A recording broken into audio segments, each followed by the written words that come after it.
Hello and welcome back to part 2 of our undercoating segment.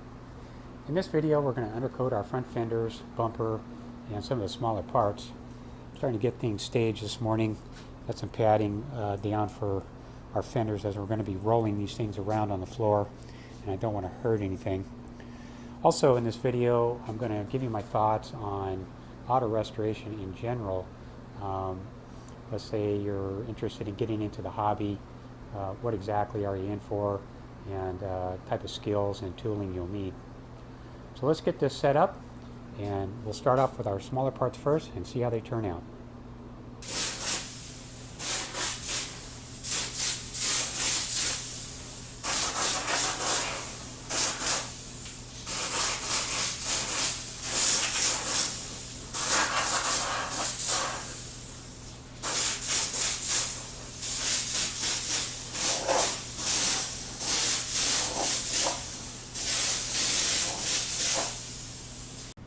Okay, getting ready to shoot our front bumper here.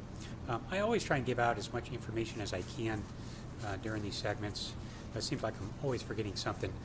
One of the things you want to look out for is look the panel or the piece over really thoroughly and make sure that any threaded holes have masking tape shoved down in there to block off any kind of paint, urethane, or undercoating going down into the threads. You want to do that before you cover it or paint it with any material.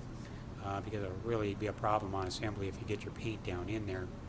So this one's been flash wiped and ready to spray it. So far no problems. It definitely likes 2 coats.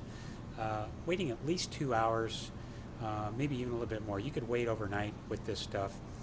One of the things that makes this particular product work really well is it takes a really long time to dry up. So it stays plenty wet long enough to cover it evenly without any dry streaks or blotchiness. So let's get this one sprayed out and see how she turns out.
Okay, so we're getting ready to put our clear coat down on our fenders and smaller pieces.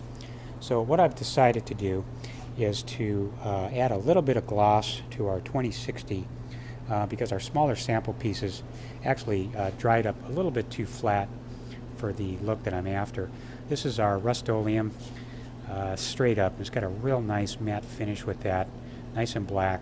And I want to try and retain that same sheen, but I definitely want to put a clear coat over the top. So I think 25% is about the right mix to just bring that up a notch in our sheen, and it should still spray out real smooth. So let's get started on the small pieces, and then we're going to rotate out our fenders and bumpers as we roll through these.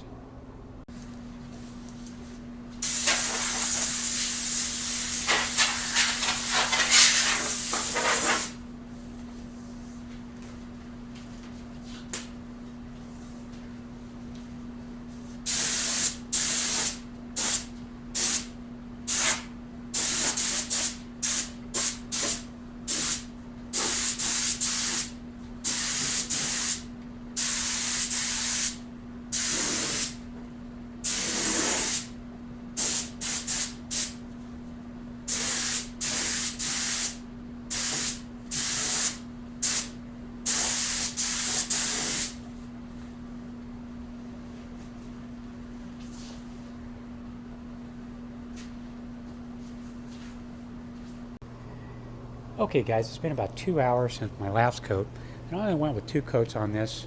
That little bit of extra 2021 in there really made a difference how it covers over this undercoating. Looks like it bonds really well, and it's just the right sheen for the look I'm after.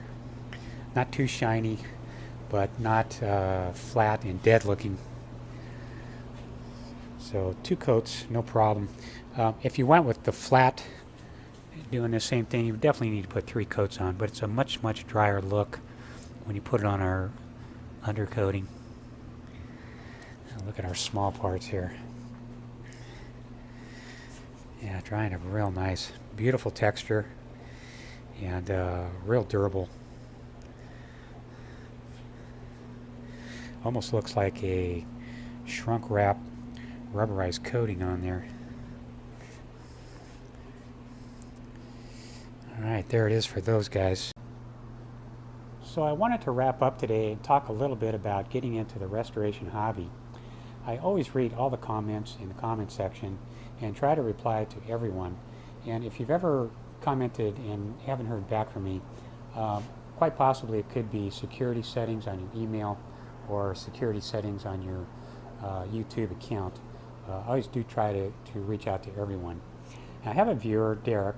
Derek drives a Carrera 4S and been watching our videos for some time now and is very interested in getting into the hobby, although it doesn't sound like he has a lot of background working with cars, but definitely ready to give it a try. So his question was, what do I think his abilities would be if he's never done this before? Do I think he could actually get through a project like this and get it done? Well, that's a pretty complicated question, Derek. It really is an involved dynamic that involves a lot of things. One of the things you're going to need to have is the space and environment to do it in.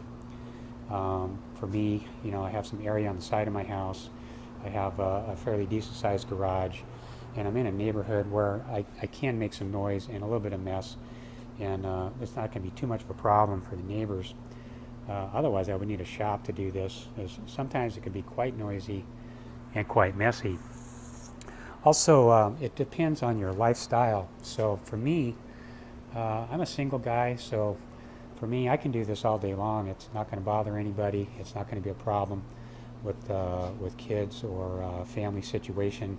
If I was married, had children, the time devoted to this type of a project would be really hard on them. And that could be something to consider there also.